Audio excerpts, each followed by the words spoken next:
corredores! E salve, corredoras! Muito bem-vindos a mais uma quinta-feira de Papo Cabeça, aqui correndo com a cabeça aqui no programa Fôlego, sempre com a ilustre, queridíssima presença da minha amiga Debs Aquino. Bem-vinda, Debs. Obrigada. Tamo junto. Bom, que tipo de corredor é você, meu amigo? Você é o corredor que gosta de mostrar o seu desempenho, as suas performances, gosta de ser visto, de compartilhar isso com todo mundo? Ou você é daqueles corredores que curte manter com você seus resultados, não gosta de grande exposição? Low profile, né? Low profile. A gente vive num mundo hoje em que é muito difícil ser low profile, porque as mídias... É verdade isso. É verdade. As mídias sociais, elas expõem você de uma maneira... às vezes até cruel, né? Para algumas pessoas, em alguns casos específicos, até cruel, né? E é muito difícil você ter convívios sociais hoje sem ter mídias sociais, né? E a gente chegou a numa conversa aqui, eu e a Debs, entendemos que esse assunto é um assunto muito pertinente, porque ele às vezes afeta diretamente o seu rendimento numa prova. Com certeza. Afeta o resultado, né?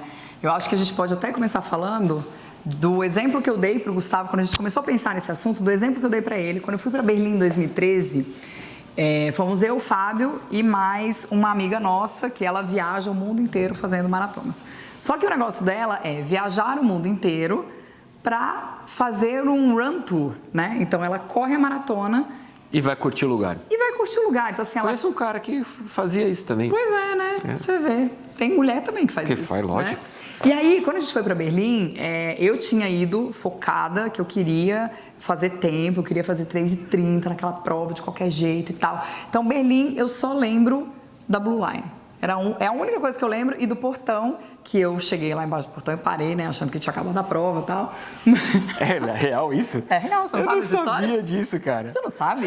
Eu vou abrir um parênteses pra contar essa história. Você passou no portão de Brandemburgo e parou? Parei. E você não viu a chegada na frente? Deixa eu explicar o que aconteceu. Quando eu fui pra Berlim, gente, foi assim, ó. Isso tem que ir pro ar, Mariana. Isso tem que ir pro ar. Era a minha primeira maratona. E aí eu falei, putz, deixa eu pegar dicas com pessoas que já correram Berlim. E aí eu fui conversar com um amigo meu, Bruno, que já tinha corrido Berlim no ano anterior. E ele é super intenso, assim, contando da prova, né? Então ele foi me contando do quilômetro 2, da largada e dos balões, da Ivete Sangalo e tudo, não sei o quê. Aí ele falou, ó, e ele é carioca. Ivete Sangalo? Ivete Sangalo, pelo menos no ano anterior e no nosso ano, 2013, você também fez. Fiz. Teve Ivete Sangalo cantando, meu filho. Aonde? Em Berlim, criatura. Ela tava lá? Não, oh, tá louca. A música. Eu não ouvi Ivete Sangalo, eu só via Blue Line. Não, mas na largada eu ouvi, chorei, aquele monte de balão. Você chorou por causa da Ivete Sangalo? Não, chorei por causa do balão. Tava lá. Aí, falando com o Bruno, e ele é carioca, tipo, todo intenso e tal, ele falou assim pra mim, Debs, o negócio é o seguinte, quando você olhar o portão, acabou a prova, cara. Só que, gente, eu fiz tipo português, sabe assim, tem horas? Tem. Foi isso. Então, tipo, eu fiquei ansiosamente aguardando fazer a curvinha e chegar ao portão. Quando eu cheguei ao portão, eu falei, nossa, cara, acabou a prova. Cheguei embaixo do portão e parei. Aí chegou uma mulher do meu lado, go, go, go, 1 kilometer. Eu falei, como assim 1 kilometer? Aí ela apontou assim pra frente. Quando eu olhei, eu tenho 4,5 de miopia, né? Eu não corro de óculos, só Nova York eu corro de óculos, então não enxergo. Aí eu falei, aí eu olhei e falei, nossa, né? Não tem tempo, não tem porte, não tem porra. Não chegou. Cara, não chegou. E aí eu tava indo, eu ia fazer 3:25 naquela prova assim, tranquilo, né? Eu parei, só que aí depois que eu parei, obviamente eu não consegui correr mais daquele jeito, assim, eu tava vindo pra 4:50, 4:51, 4:50. E tem os 700 metros ainda depois do portão. Exato. Aí eu fui pra 5:40 até chegar no portão, até chegar no pórtico, então tem essa história, né? Cara, acho que nunca ouvi ninguém contar uma história dessa, cara, sensacional. Que vergonha. Sensacional, cara. Por isso que depois, gente, eu fico procurando vídeo das provas, pra não errar em nada mais, né? Então assim, chegou, é ali a chegada, tá? Pra não acontecer mais esse tipo de coisa. Bom, aí a minha amiga... Sensacional. Bom, e aí eu tenho essa amiga que ela, quando terminou a prova, né, ela falou pra mim e pro Fábio assim, cara, e aí, vocês viram? Vocês viram que tinha banda, tinha isso, tinha aquilo? E eu e o Fábio assim, não. Mas vocês não viram a banda, não sei o quê? Eu falei, olha, querida, a única coisa que eu vi foi o seguinte, a Blue Line e o portão, né, que eu parei embaixo dele. E depois, o pórtico, quando eu cheguei. E ela corre todas as provas assim, ela viaja o mundo, só que ela não quer fazer tempo. Ela vai curtindo, vai mostrando, vai vendo as coisas. Vai fotografando e tal, e ela não tá nem aí pro tempo dela. Ela simplesmente vai lá e corre, né? Então, a gente começou a discutir isso porque, por causa da história de mídia social, eu já vi várias vezes acontecer com você. Terminar uma prova, ele começa a fazer a live depois da prova, pra contar da prova, o lugar, energia, não sei o quê. E aí, quanto você fez? E aí, qual foi o seu tempo? E, gente, às vezes você não vai fazer tempo. Já aconteceu isso com você?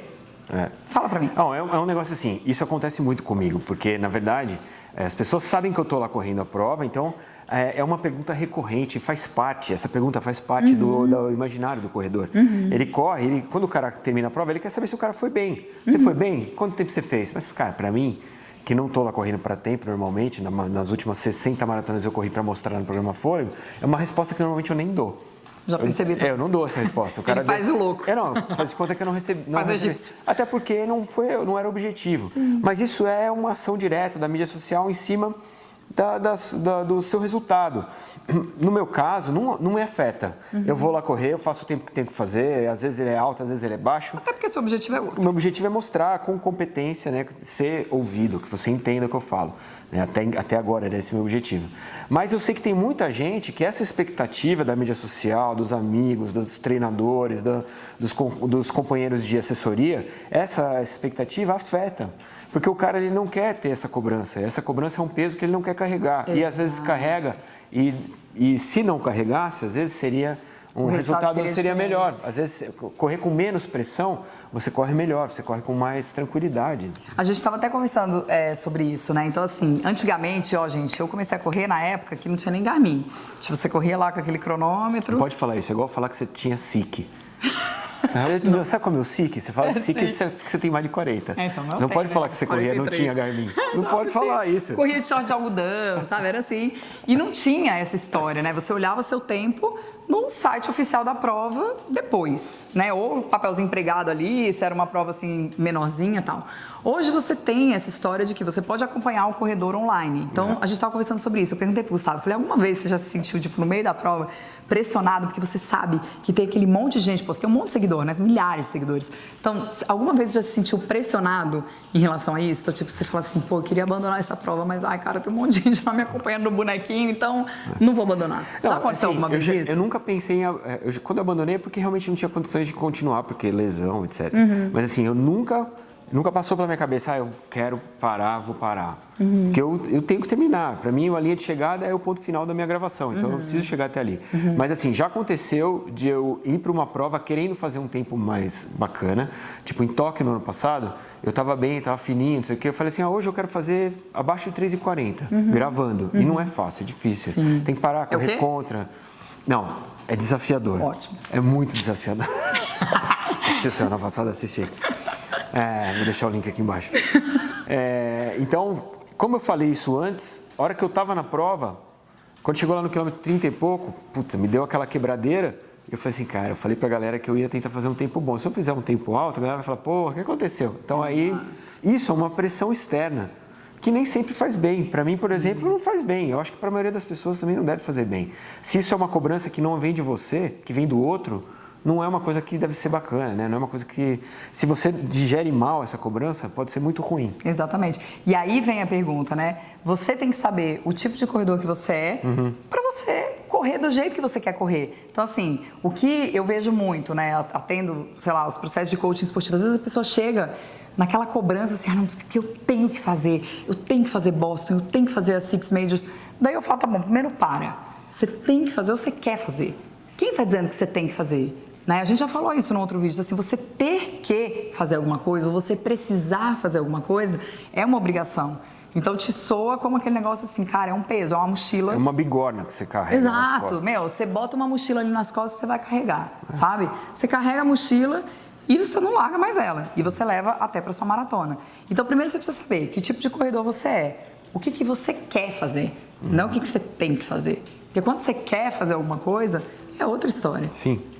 E assim, não há nada errado em você não expor os seus resultados, o seu treino, os seus objetivos, não tem nada errado nisso. Então, você tem que agir de acordo com o que o seu coração manda, cara. Eu tô a fim de correr, tem muita gente, cara. E isso eu escuto muito, porque durante muito tempo eu preguei isso nos vídeos do Fôlego, que o legal da corrida é a corrida. Exato. E você não corre para ganhar medalha, você não corre para ganhar pódio, você não corre para chegar na frente. Medalha e camiseta de prova não conta história. Você tem que ter uma história para contar de cada prova. Esse foi o lema do Fôlego durante muito tempo. Então eu recebia muito feedback de pessoas que falavam assim, cara, isso que você falou me representa. Porque eu não corro para ganhar tempo, eu corro porque eu adoro correr. Eu adoro botar um tênis no pé e correr, cara. Então isso para mim é o mais importante. E se você é desses corredores, cara, então vista essa camisa com orgulho, cara, e não pense no resto, sabe? Eu acho que é se abster do julgamento. Exato. Né? Então, assim, eu acho que até muito por causa da história de rede social, a gente vê cada vez mais, né? Então, assim, talvez a gente não visse tantos corredores rápidos porque não tinha a mídia social. Hoje a gente vê muita gente rápida. Mas o que eu vejo hoje diferente da época que eu fui para Boston, que foi 2013, claro, já tinha gente que queria ir, óbvio. Quando eu fui, já era. Hoje todo mundo quer. Só que hoje é uma coisa que todo mundo, assim, não, eu tenho que. Então, você vai fazer a sua primeira maratona e você tem que. Não, eu tenho que ir para Boston. Mas você não tem. Quando eu fui fazer a Noruega, a maratona lá do Sol da Meia-Noite, que eu fiz a meia, no hotel eu conheci um senhor alemão. E aí a gente tava conversando, tal, porque a prova é só à noite, né? Então fica lá todo mundo comendo a tarde inteira, fazer aquele carbo load e tal. E aí a gente sentou pra conversar. E aí ele falou, eu vim pra cá, não sei o quê. É a minha 40ª maratona, né? E aí eu tava com a Anitta, daí a gente ficou conversando com ele e com a esposa. E a esposa falou, eu não corro, mas eu sempre venho com ele, eu filmo, eu fotografo e tal. Então assim, um staff de respeito. E aí eu perguntei pra ele, eu falei, qual que é seu melhor tempo de maratona, né? Falei, porque você corre pelo menos 2, 3 por ano? Ele, então eu corro aqui, Alemanha, não sei o quê, pra gente é muito fácil aqui na Europa, né? Aí ele falou assim, meu melhor tempo é 3:25. Um senhor. Aí eu falei, entendi. Aí eu falei, você nunca quis fazer Boston? Ele falou, Deus me livre, não gosto. Não assim, né? Ele falou em inglês, mas ele falou assim, Deus me livre, não gosto dos Estados Unidos. Não quero. Não quero fazer Boston. Então, assim, quando você pensa em fazer uma maratona, eu acho que você tem que ter um propósito. A gente já falou sobre isso no outro vídeo, assim, é o propósito de você fazer uma coisa. Por que você quer fazer Boston? Por que você quer correr? Por que você quer correr uma maratona? O que a gente vê hoje? A galera começa a correr e fala... Vou correr uma outra. Vou fazer fiordes, vou fazer sei lá o quê. Eu falei, gente... O porquê você quer correr é fundamental você encontrar, mas principalmente, cara, correr porque isso vai te fazer bem, vai te fazer feliz, né? Se o teu objetivo é ser um maratonista porque isso vai te fazer bem, vai com fé. Exato. Se você quer ser um maratonista porque você quer que os outros saibam que você é um maratonista, aí já começou errado. Pelo menos essa é a minha visão. Exato. Então, assim, é você pensar o seguinte, é o que eu quero, é que tipo de corredor eu sou, e não pra mostrar pra todo mundo. Se você é um corredor que gosta de mostrar o tempo, então assim, vai lá no Nike, eu gosto de fazer isso, vai lá no Nike, coloca lá o pace, eu adoro. Eu gosto mesmo, eu falo, gosto. Acabou. Teve uma época que eu não colocava, mas é porque eu pensava, gente, o povo vai ficar pensando que eu sou isso, que eu sou aquilo. Eu não quero nem saber, gente, eu gosto de ir lá no negócio e colocar. Eu gosto de correr rápido. Então isso pra mim era uma coisa que quando eu não tava podendo correr rápido, sei lá, uns 2 anos atrás, isso era uma coisa que me incomodava. Eu sou uma corredora que gosta de correr rápido. Mas eu aprendi, quando eu fui pra Nova York, que também dá pra você... Além de ser uma corredora rápida, você curtir uma prova. Sim. Porque em Nova York eu fui curtindo. Então, assim, eu dou notícia da prova inteira. Eu fui sem olhar o Garmin, sem ficar apitando 42 vezes. E foi uma prova muito legal. Então, dá pra você ser os dois tipos, né? Dá pra você escolher. E outra, tem dia. Exato. Tem o dia que você quer isso, tem o dia que você quer aquilo. E eu vou te falar uma experiência que aconteceu comigo esse ano, foi na Maratona do Rio. Foi muito louco. Porque eu nunca tinha corrido uma maratona na turma do... Porque existe o corredor rápido, existe o intermediário, existe o corredor lento e existe quem fecha a maratona. Sim. É o cara que demora 6 horas, 6 horas e meia, 7 horas, aí acaba, limite. Sim. E eu corri a Maratona do Rio esse ano, porque foi o desafio Cidade Maravilhosa, então eu fiz a meia no sábado com meu filho, que foi legal pra caramba. Aí no domingo, eu tava super cansado, quebrado. Eu falei, você quer saber? Eu vou fazer a varredura. Eu vou com a galera lá de trás. E foi uma experiência incrível, cara, porque você pega histórias fantásticas de gente de superação, o cara que não tá acostumado a correr, que anda, que caminha a maior parte do tempo. Então é um outro tipo de gente, é uma outra experiência. E que também é uma experiência muito válida para quem tiver afim de correr. Então não existe... Tem que fazer isso, tem que fazer aquilo. É o que é bom pra você. Aquele dia, aquilo lá foi o suficiente para mim. E outra coisa, não existe faixas de rapidez. Isso não existe. ninguém define quem é rápido ou quem é lento. Então, para o Kipsang, o Acerola, meu amigo que faz a maratona em 2 horas e 30, é lento, entendeu? Então, não existe quem é rápido e quem é lento. Você é o seu termômetro, você é o seu cronômetro, você... É você se comparar com você mesmo, né? Então, é uma coisa que eu sempre falo. Ali, aqueles gráficos do Garmin servem justamente para isso. Eu sou a louca do gráfico, eu adoro ficar olhando. Então, o quanto eu melhorei num treino de 200, do outro de 10, mas é o que eu melhorei. E não o quanto eu tô mais rápido. Por isso... E não o que os outros vão achar. E mais uma coisa, eu sempre gostei de treinar sozinha. Sempre. Todas as vezes que eu inventei de treinar com outras pessoas, é muito surreal isso. Toda vez que eu treino com outra pessoa, eu quebro.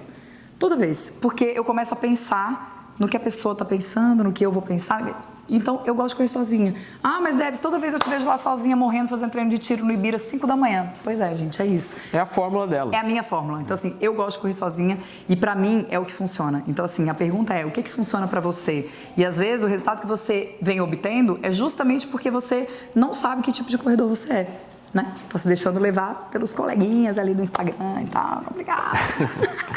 Muito bem, cara. O vídeo de hoje foi para dar esse toque. Pensa um pouquinho, avalia que tipo de corredor é você. E conta aqui pra gente. Conta pra gente, deixa seu comentário e encontre a sua felicidade na corrida, que a corrida é um condutor de felicidade. Se você não conseguiu descobrir isso ainda, você tá fazendo alguma coisa errada. Isso. Beleza?